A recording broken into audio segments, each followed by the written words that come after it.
right, welcome to episode 3 of the Who Dat Jedi. And sitting around my table, I am Aaron, and I'm joined by Dave.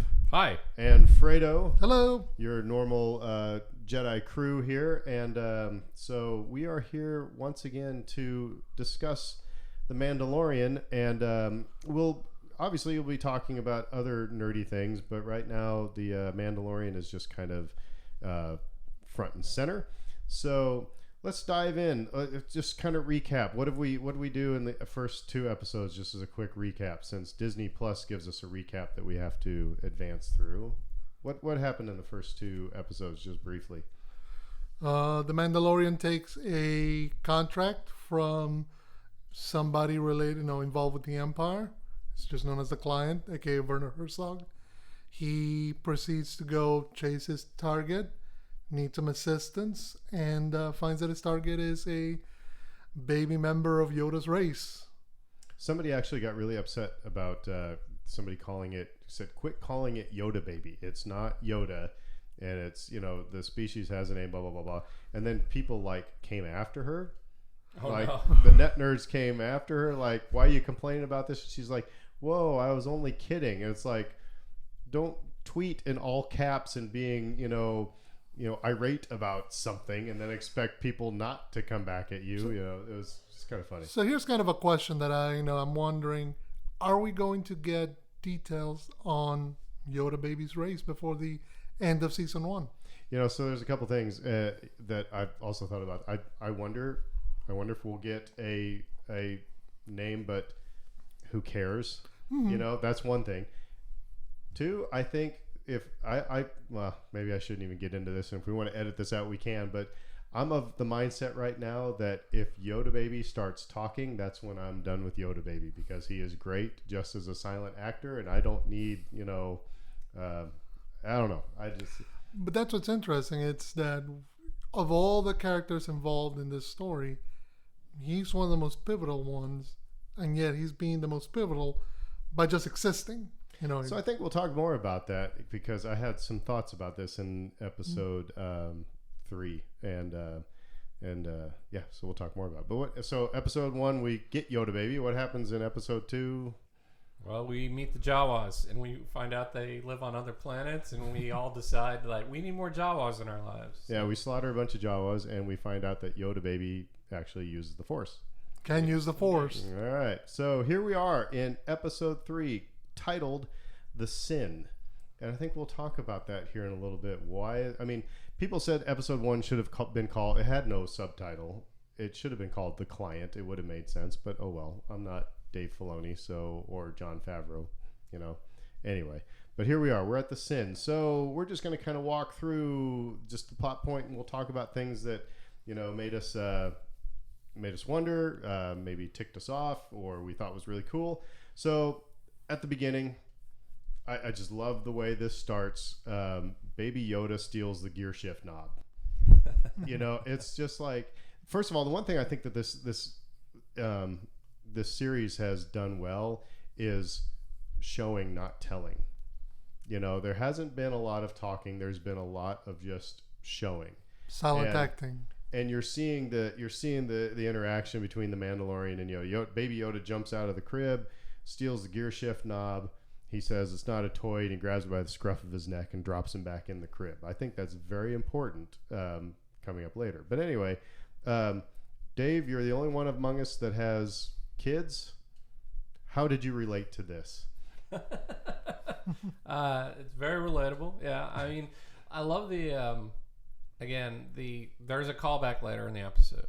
I guess we don't want to spoil it, or do we want to spoil it? I don't know. We return to the knob, and so that's what makes that moment even more special. Yeah, they bookend the episode with it. I agree with that. Yeah, and that was one of my favorite little touches. Though the joke was you're giving this this infant essentially a choking hazard to choke on.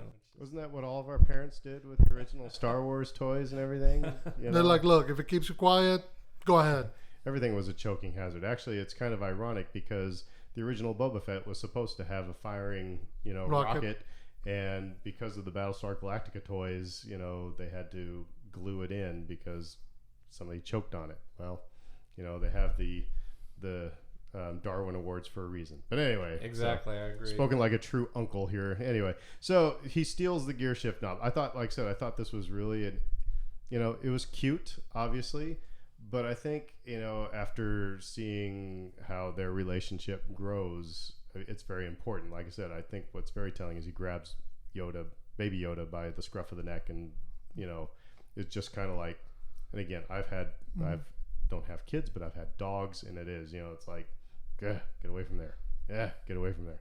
So, what I find interesting is how much Baby Yoda or Yoda Baby is looking back at the Mandalorian. Like he's always looking at him, paying attention to him. As they come off the ship, he keeps, paying, like his mind is, or his eyesight is all set on the Mandalorian. Where are you taking me? What's going on? What's happening? It's like very much 100% following the Mandalorian's lead and just very much like a kid following a dad. That was me. Sorry, I kicked the microphone stand. It's all right. Well, they do a really good job, in my opinion, of establishing that relationship. And like you said, the knob was a nice little scene, but there's a lot that goes into that beforehand where you begin to understand that the Mandalorian has an attachment, I'd say, to the point where he will be presented with the choice. I mean, you see the name of the title, and immediately you're like, oh, he's not going to do the right thing here. He's going to give this baby up. But going into that it's going to be a struggle for him to do that. And can I just say right quick, it was interesting to me how quickly we got to this point. Because a part of me always thought, there's going to be another episode where something else is going to get in the way. Oh, you mean taking him to the client? Okay. The idea, I always, maybe it's just the way that, storytelling, tropes happen. I thought, okay, they're going to have another episode where he's going to bond even further with Yoda Baby.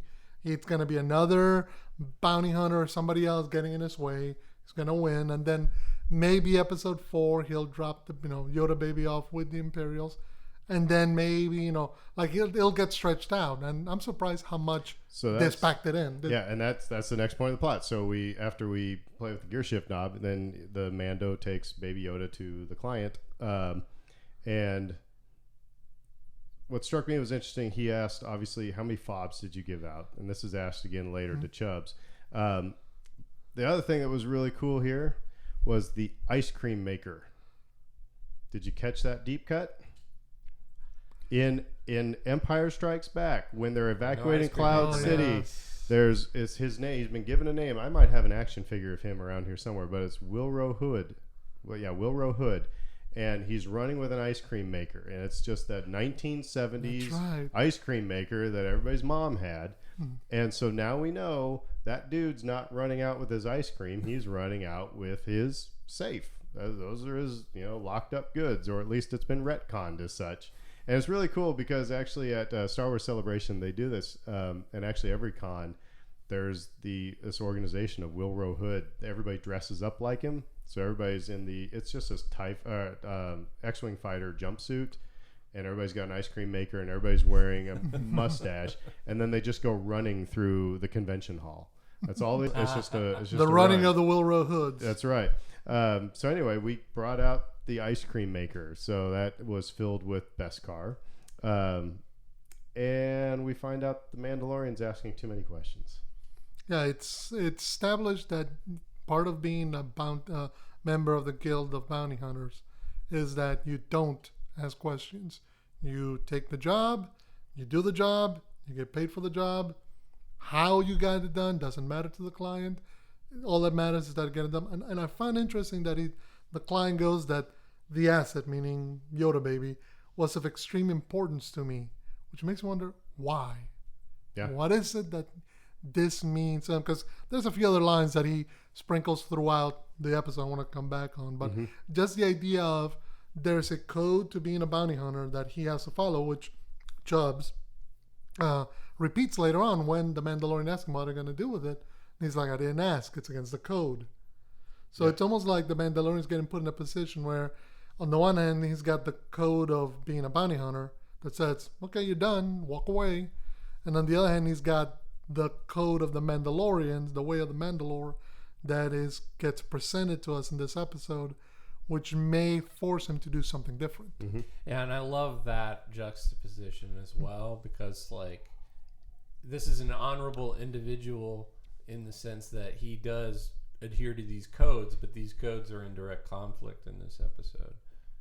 And he's forced to choose. And incidentally, this moment was the most upsetting part of any of this for my kids. Because he's abandoning Yoda baby. There it goes And through the door. It was upsetting. And it's crying. to me. It's crying. It's like, Yeah, when he goes, yeah, Brittany and I are like, oh. mhm. So yeah, no. That's why it's a sin. He's paying trading a baby for money or Beskar. I mean, when I saw the name of the episode, I knew this was coming, but it still was really difficult to watch. And again, especially for my kids. Though I will say, at this moment, like a little upset by this. Like, are they really gonna let this happen? I said, well, you got to remember what he's getting paid with, and what he's going to do with it, and he's going to be better equipped to deal with these people after he has been paid by them. I mean, I will hand it to him that they're allowing, tugging at heartstrings. This is Disney at the, very much the PG level, I mean, with violence and just, anyway. So, all right. So he's abandoned Yoda baby, took his money and his ice cream maker, and he goes to the Mando hideout. We talked about this in the last episode. They're in hiding. The covert. Yeah, the covert. Yep. And first of all, so he's saying his armor is lost its integrity, so he needs some more armor. But the armorer asks about a signet, and he's still looking for whatever symbol is going to be his. Mentioned the mud rhino, the mud horn, Mm-hmm. and he said it was not. Well, first of all, we can get in all that real quick. Some things that struck me. First of all, the big Mando that came and gave him crud. The heavy infantry one. Yeah. The heavy infantry one. John Favreau is voicing that, and the guy's name is Paz Vizsla, and that's really interesting because John Favreau voiced the name of Pre Vizsla in the Clone Wars, so he was part of Death Watch, I think. So anyway, another little deep cut there for Star Wars nerds. Love it. Who have done their homework. There was conversation about the helmet code. Have you taken off your helmet? Has anyone taken off your helmet? What struck you? Anything strike you about any of that? The conversation with the armor, with the signet, the helmet code, anything? The signet for sure. I mean, this idea of, you have won this great fight and you should honor this and be reminded of it. And he's like, I don't want to be reminded of this because I needed help to get out of this thing with my life.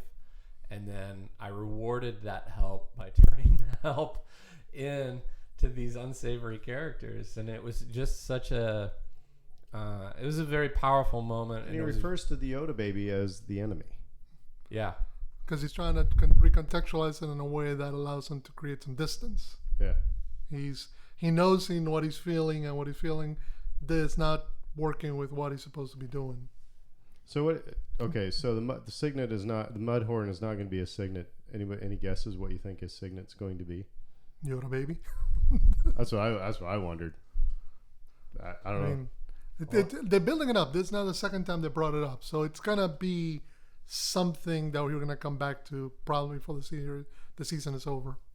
It could be an ATST, but we're getting ahead of ourselves. I thought some other interesting things here was they mentioned the foundlings again. The foundlings are the future. So, the Mandalorians were, a race basically, right? They were, a tribe. And now it seems like Mandalorian is, because they know they're going to need more people to take on the follow the way of the Mandalore is what they're saying. So it's like you're going to have people who aren't Mandalorian, become Mandalorian. Does that make sense? The way I thought of it right away, because originally from Nebraska, it's that whole, we all are we're all living in New Orleans, but some of us aren't from New Orleans, Mhm. you know, Yeah. How NOLA are you? or right. I mean, No it's little like, doubt. Yeah. you know, I'm not from here, but I am a New Orleanian, but I'm not from here. So that's what I kind of linked it to. It's like, you know, that, like I said, the foundlings are the future, and it's like, I don't want to get too deep into things, but you know, there's that. So anyway, I just find it really interesting that they're dealing with foundlings. So a couple of things, because it kind of goes back into what we here discussed regarding the Great Purge from the heavy infantry. First of all, the client says that finding a Mandalorian is more difficult than finding the Beskar steel. You're like, how come? You know, and then you go into the covert and you find out that only one of them comes out at a time. Yeah. So they can hide their number, so nobody ever really knows. I kind of got the idea that he knew that there was a bunch of Mandalorians. It's kind of one of those things, like, Dave, you're a dad. I mean, I was a teacher. It's kind of one of those things when you know your kid did something and you're just kind of like, you know, it's really weird how that lamp just broke on its own, type of a thing. You know what I mean? It's like, that's what I got out of Werner Herzog there, was like, yeah, it's really hard to find an armorer. You know, gee, I wonder where they might be. I don't think he was being totally ignorant there. I think he knew. wasn't. My question, though, is, well, who are they hiding from? Yeah. Are they hiding? Because clearly this is post-Empire, or post-Return of the Jedi, post-Battle of Endor. So they're not hiding from the Empire because the Empire's hiding down the street with them. That's why, kids, you have to do your homework, and you're going to have to watch season 10 of The Clone Wars when it comes out on Disney Plus, because I think they're going to probably address that. I mean, I fear for Mandalore in what Dave and company are going to do to them, because they're nowhere to be found in 4, 5, or 6, except for Boba Fett. And you look at where they are now in this series. Again, just kind of ragtag, hiding in the shadows. It's interesting. It makes me wonder what's going on with their homeworld too. Yeah. And I know that was part of the plot of Rebels, which was that their homeworld had lost some of its life-giving force, I guess. Like the climate had changed because of the ravages of war. And so it makes me wonder, did they all have to kind of just scatter to the wind? Not mostly because of the Empire's influence, but mostly because their planet was dying. And so, I mean, there's a lot more that they can cover with all of this, and I'm really curious about it. But I do wonder, I mean, who they are hiding from? I mean, are they seen as such a threat by both the Republic and the Empire before them that they can't really reveal their numbers, you know, because they're so feared or fearsome? Because it's interesting that the timing should tell you, okay, if it was the Mandalorians who caused the Great Purge, and we see that flashback when the armor is being made for the Mandalorian, where his parents hide him, and then it's an armored droideka destroyer who's pointing at him. No, it was a super battle droid. Yeah, exactly. Super battle droid, yeah, pointing at him, and then the flashback stops, which then makes you wonder, okay, was that during the Clone Wars? What happens? Well, I mean, it has to be before they shut down all the droids, so this has to be pre Revenge of the Sith, or right at Revenge of the Sith, right? So, yeah, we might have to do some geek diving in there, but I think again. I think Dave Filoni is being very like, hey, let's make people watch, you know, season 10 of the Clone Wars, and then they'll have to watch all of them, you know. Because it's interesting that he must know what his timeline is. He must know, okay, this happened here at this point, this happened at this point, concurrently to the Clone Wars, and then we get the movies, and then this is happening after the original trilogy. So he has to have a plan in mind for all these images and all these lines that he's given his characters. So after he abandons Yoda Baby, takes his money, stops asking all the questions, he goes back to the bar and talks to Chubbs. Poor Carl Weathers. This podcast is always calling him Chubbs. I Grief Karga. I know Apollo Creed, yeah, but it's still, I mean... But he goes back to the bar, and he asks how many people had fobs. He said, everybody.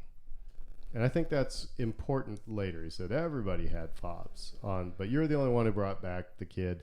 Some things that struck me as he talked about, it reminded me of Dodgeball when, first of all, he says, hey, I could take you to the Twilight healing baths. And it's like, all right. So it's like, it reminded me of, like I said, in Dodgeball, I got a couple hookers up in my room, my treat, it's like, that was kind of interesting. Then he said, just get some spice. And by the time you get out of hyperspace, you're not going to care about it anymore. It's like, all right, we are in the Disney Plus PG-13. I hope your kids don't ask, Dad, what are the Twilight healing baths? Or, what do you mean by spice, So thinking on the fobs, and I don't know. didn't mention death sticks, though. That's the one. It's true, yeah. I expect them to show up at some point.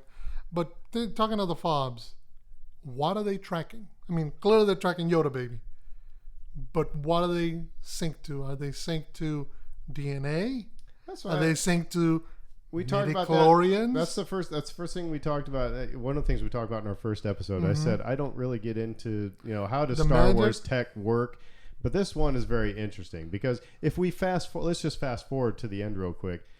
So when I watched the episode, we're like, Britt and I said, wow, it doesn't take long to become a mark, but it was obvious those fobs were not for the Mandalorian, they're for the Yoda Baby. So everybody's fobs became active again. So it's like, is there an operator somewhere? And is it DNA?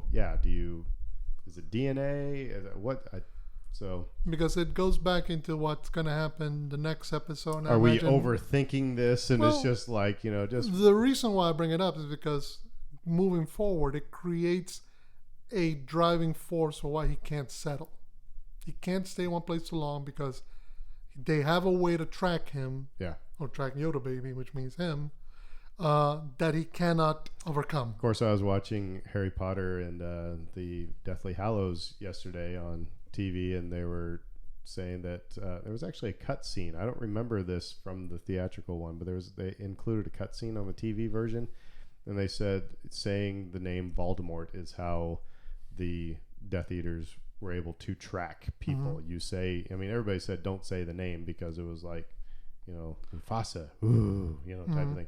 But so I don't know. Yeah, I don't know how it works. I don't know. Maybe like I said, it's just to let people. Maybe it's just one of those things that we're not supposed to know, and just like it's know that he's being tracked.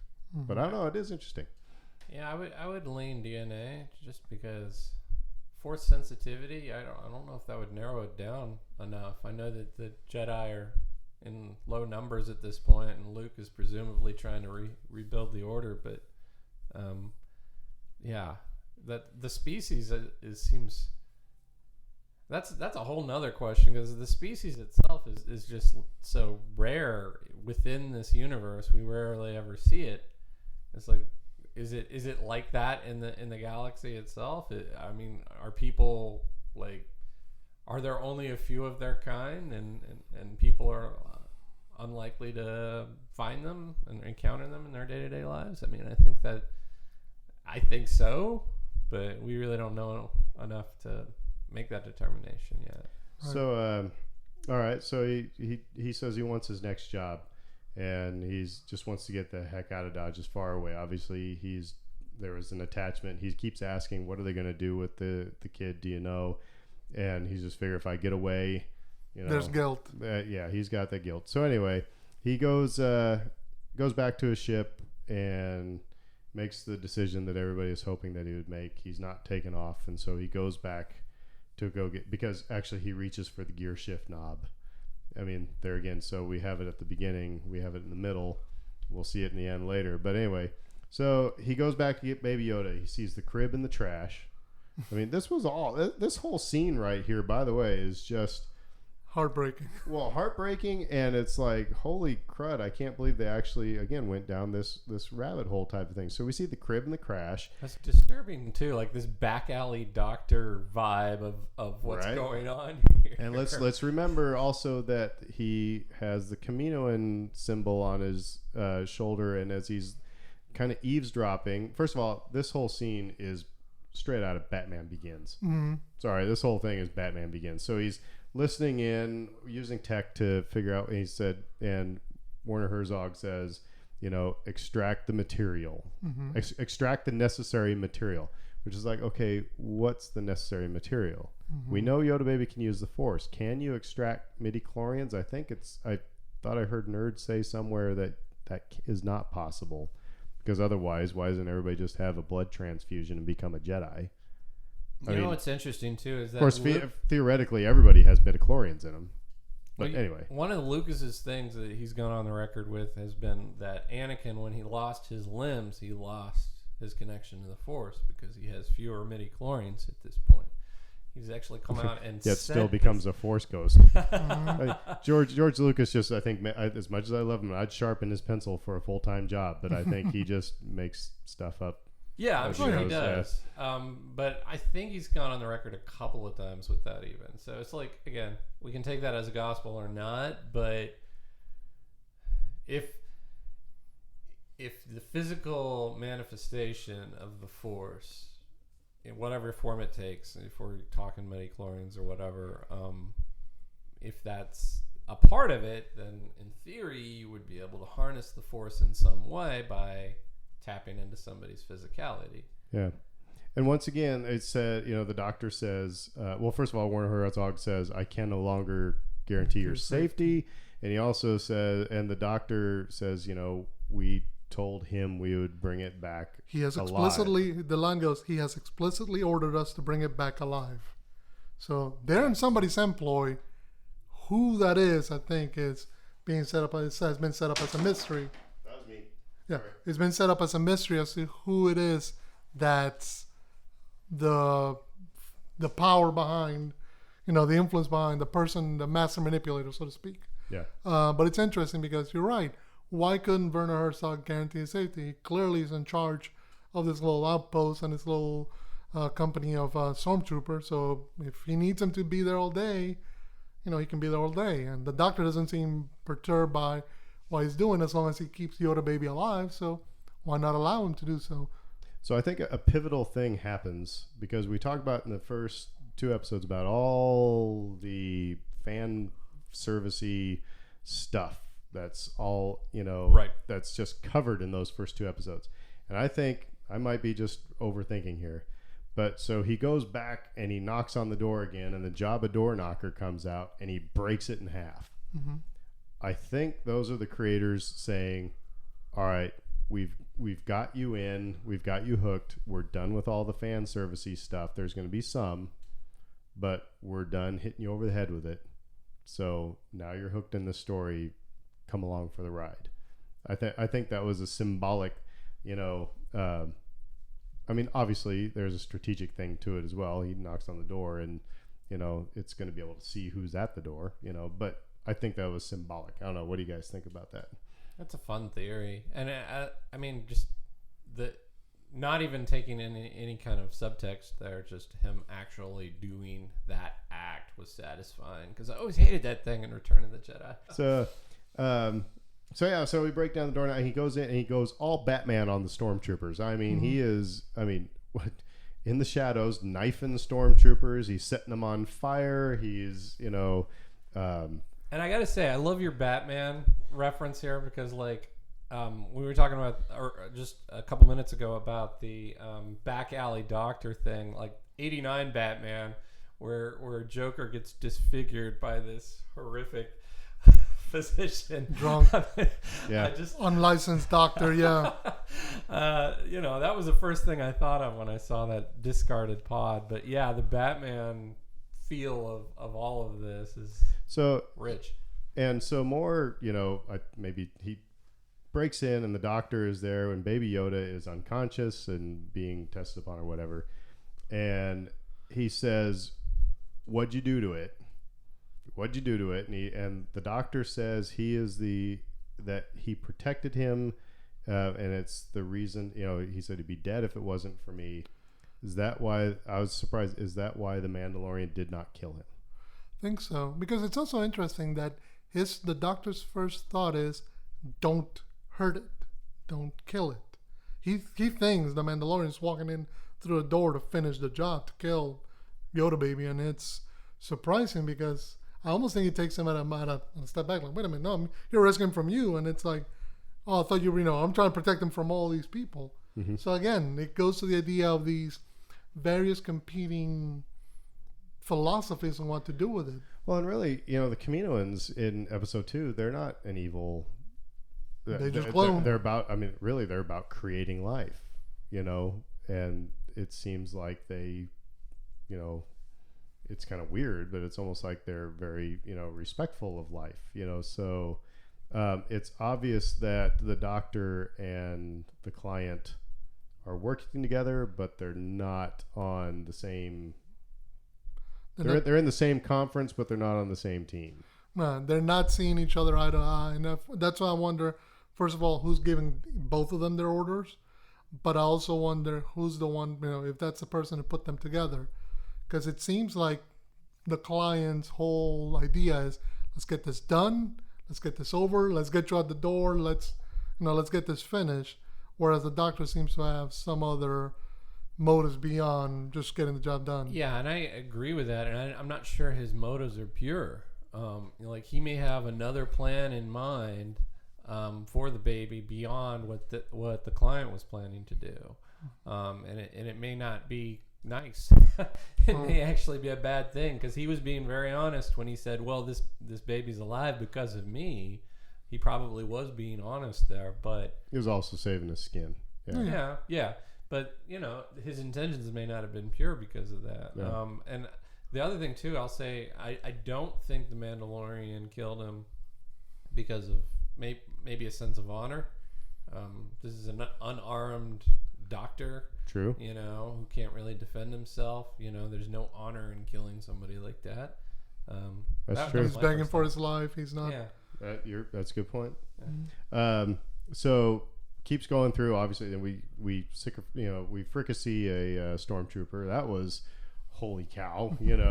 And it's obvious that, again, that stormtrooper armor is worthless. I mean, the Mandalorian has been actually, shot a couple times and stuff reflects off, but stormtrooper armor is still worthless. Well, it's mass produced, And the whistling birds was the most convenient plot device ever created in the last probably about 10 years. It's like, we know this guy's going to be covered by 5 stormtroopers, and here's how you take them out at once. We make you whistling birds, It was still cool, though. Yeah. Oh, yeah. And so then he makes his way out, and he's going through, and all of a sudden everybody's fobs start going off, which that means, okay, that they're obviously the fobs for the Yoda baby, because even Chubbs later says, drop the bounty. Mm-hmm. So they're not going after the Mandalorian per se. They want the baby, and, but if the Mandalorian's going to get in the way, they'll take care of it. And I wonder, though, if maybe Chubb's initial plan was, we're gonna get he's broken our code, but I still like him, so I will take the temptation away, Yoda baby away. He'll go away, he'll fly off, and then at some point we will sort this out. But as a guild, we take on a contract, we see it through. So now we got to make sure act right, but at the same time, he's trying to save him in some kind of way, at least initially. Yeah. I think his code at this point, we talked about this earlier, the Mandalorian code wins at this moment, right? Mm-hmm. When he chooses to act over this Thieves Guild code. And I don't know if there's retribution in any of their minds at this point, because we talked about the armor at one point. It was said in the episode, your armor will attract jealousy and hatred from these other people, and they showed that. Yeah, when he met with Chubbs post winning his bounty, Chubbs was all grins and, hey, you're wonderful and everything, but nobody else in that bar was happy to see him at all. So I think some of them, at minimum, were happy to take a shot at him here. Some professional rivalry, yeah. Like, okay, you got ahead of us, but again, it's 2 teams playing. You might be playing against your best friend in a football game, and it's like you're still going to lay him out. So speaking of which, we have this big shootout in the street. It's so Western, that everything is. Did anybody notice that one of the bounty hunters looked exactly like Black Manta from Aquaman? Aquaman? Yes. Yeah. I was like, that was Black Manta. What the heck? With the big eye, big red eyes, Yeah. and everything. The one thing that I kind of caught, that it finally dawned on me why from this episode that ties back to the original trilogy, is when he's pinned down and he takes out his rifle and he begins shooting and starts disintegrating all the bounty hunters, the ones that are not taking cover. It finally dawned on me why Darth Vader told Boba Fett way back when, no disintegration. Because it seems, okay, so the Mandalorians have a preferred weapon, or have a weapon that allows them to disintegrate enemies or combatants with a shot, and poof, there's no proof of anything. No wonder it's like, I wonder if it's something that they all have, or enough of them have that it's known that they do this. Maybe. And I will say, so they have this shootout. Let's get everybody's take on this. I was kind of expecting Yoda Baby to use the Force again to save his butt, because Yoda Baby kind of opens his eyes, and I'm like, and Mandalorian's looking at him like, we're all done here. And I was expecting another use of the Force.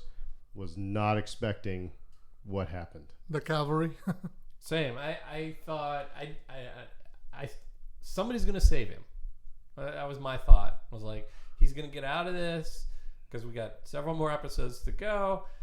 He's gonna get away, but who's gonna assist him? Because they've gone to great lengths to show him pinned in with no hope of getting out of this.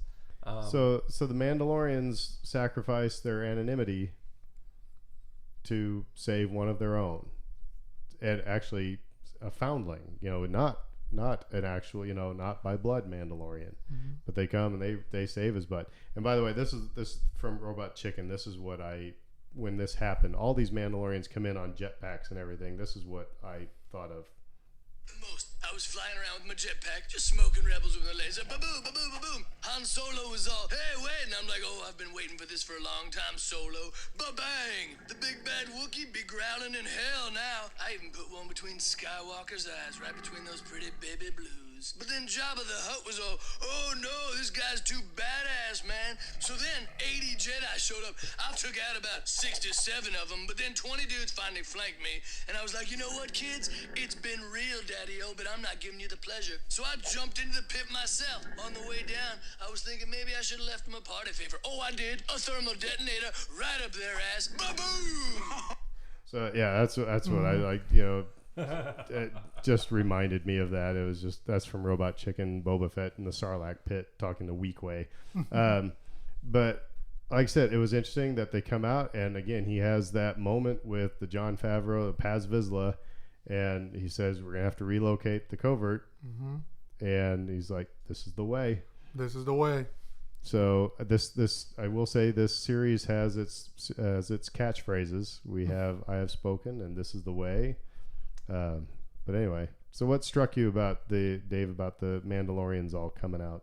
Oh yeah, well, so many of those Mandos had jetpacks on, and they come flying in the screen, and it reminded me of Iron Man 3, the end of Iron Man 3, where you got all these Iron Man suits coming in, the cavalry, as you said, and I love the payoff though of that, where he's like, oh, I need to get a jetpack now. Yeah. Which in the very first episode I noticed was seemingly the one thing he was missing. I was like, he doesn't have a jetpack. What drives me nuts is he doesn't have the rangefinder antenna thing, But anyway, so he has a last standoff with Chubbs at the Razor Crest, and he shoots Chubbs in the chest, and which ends up hitting the Beskar that was in his pocket, which he knew he had. That's what I was going to say. Was it again? But however, this was one of those things. I mean, it would have been an honorable kill because Chubbs had a gun on him.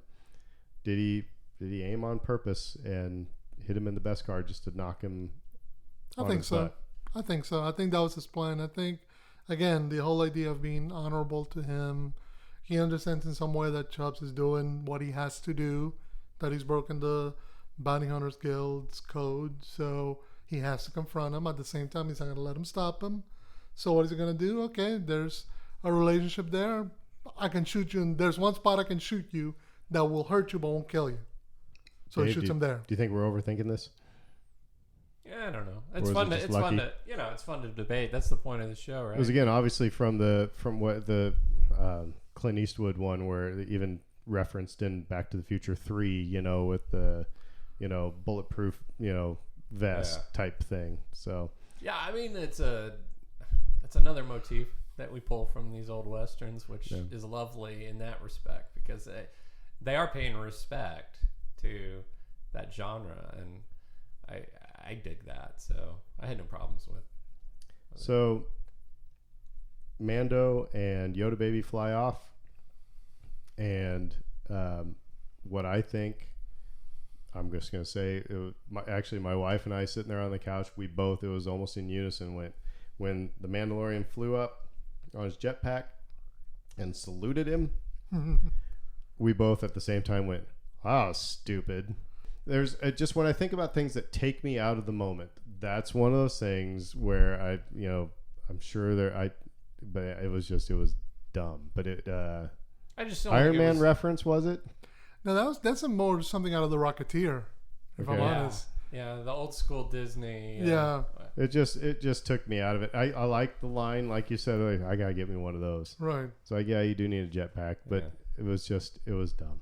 I think too that Because that line could have been put in very easily as they're flying in, yeah. and he just could have said, "Man, I need me one of those," But we have the salute and the flyaway. It's just like, ugh.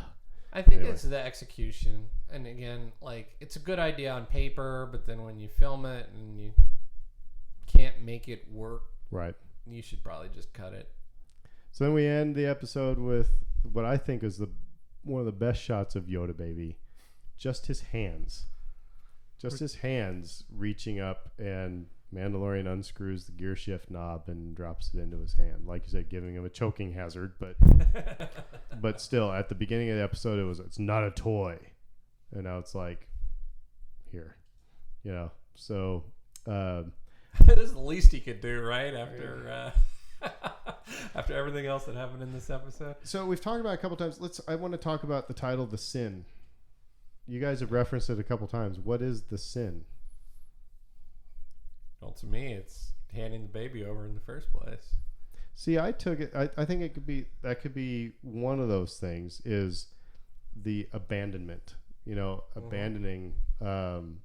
It's like I don't understand people who will get a dog and then immediately 6 months later or something take it back to the shelter. I don't understand that. Now, I know they're not judging anybody, but I just don't understand it. I think it's the sin of abandoning a child. But then I think also I go back to the armorer talking about, did you take off your helmet? Has anybody taken it off? So I think there is what is considered a sin in the Mandalorian culture. So I think we're starting to learn there are some rules to being a Mandalorian. Part of me thought, and maybe I was juxtaposing the shots of him as a child being left, by his parents as their world is getting torn apart by the battle droids and whatever. And then him choosing to give up Yoda Baby.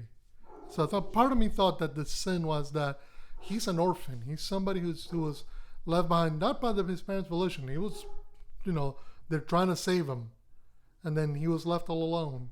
And here comes up with this child that's all alone, and he doesn't see himself in it until after he's traded him away. And I think that's where kind of the concept of the sin comes in. It's like, wait a minute, you're somebody, because you could have turned Yoda Baby into a foundling, which there's been, some funny, web comics out there showing Yoda Baby like 500 years from now, dressed in like tiny battle, Mandalorian battle armor, Yeah. like a bounty hunter, like his dad. But that idea of, you don't see in him what the Mandalorian saw in you. I'd say one thing that, not to get too heavily into gender roles here, but I feel like men sometimes have a harder time showing empathy for situations that they themselves haven't experienced. And so, like, within that, he's obviously experienced this already himself, and so he can immediately put himself in this baby's shoes and feel a responsibility as a result of that. I don't know, would it have been more effective or better if he hadn't been an orphan? I mean, like, to me, that's a question I might pose to you guys. Of course, you know, he wasn't abandoned either, you know. Right, but he was in this situation. I mean, he's an orphan, yes, but yeah. Needing this assistance and needing this caregiving because of the orphan factor. And I mean, again, narratively it makes sense for him to have that shared experience. It really drives it home that it is a sin for him, for his own personal worldview. It's like, my gosh, I've been in this position. I can relate to this. Of course, the other sin is breaking the rules of the guild. It's also true. Where, you know, he asked too many questions. He, you know, got personal, you know, so He broke the contract after getting paid. You know, Yep. so I think it's really interesting at, you know, getting into titles. Well, cool. So what do you think so far? Are we seeing a good arc? Do you like how this kind of final thoughts? Did you think this episode was a good transition from the previous and leading us somewhere new? What do you think so far, Dave? Yeah, I'd say so, definitely. To Fredo's point that you made earlier, which is like this confrontation happened sooner than expected, maybe. Mm-hmm. I thought he might get in another side quest or two before we ultimately landed here. So the fact that it happened was a little unpredictable, and I like that. I like that we're still kind of getting surprised and delighted at every turn. So that, for that reason alone, I really liked it. Even though ultimately, as it became clear what we were doing here, I thought, well, yeah, he's going to have second thoughts and come back and get that child, or at least try to get the He child. better, yeah. Yeah. So in that sense, it was predictable. But again, I didn't know how these things were going to unfold, or that they were going to unfold this way so quickly. And I just struck by, now he's this fugitive at the end of this. Yeah. You know, I just like, man, they're in some danger now because they got every bounty hunter in this guild or potentially in the galaxy looking for him now. Yep. Fredo? Yeah, I find that after we discuss how the second episode was slow, how the first episode started slow, I find that this one kind of ramped things up. Like it's almost like, okay, we made it to the top of the hill, top of the roller coaster. Now we're heading down, and this was the first loop in the roller coaster, so to speak. So we're gaining speed. The plot itself is moving of its own volition now. You have characters who are now in motion by their own choices, whether that's the Mandalorian or what the guild does or what the Empire remnants, what the client do, or whoever's behind them doing. So I think it creates the dynamic now where whatever happens next, it flows out of this episode. So it's always fun when you pack in this much action in one episode. It's always fun. Yeah, and each episode has not been there's always been kind of a, okay, there's something coming more. It's not like your typical everything's wrapped up in 30 minutes type of an episode. So, well, cool. All right. Well, that was The Sin. And so to come, I think we've got, we might start to see Gina Carano in the next episode. Yep. And they're on the run. So we'll watch that episode and relay back to everybody else. So until then, this is the Who Dat Jedi. And wishing everybody a happy Thanksgiving. And go Saints. Who dat?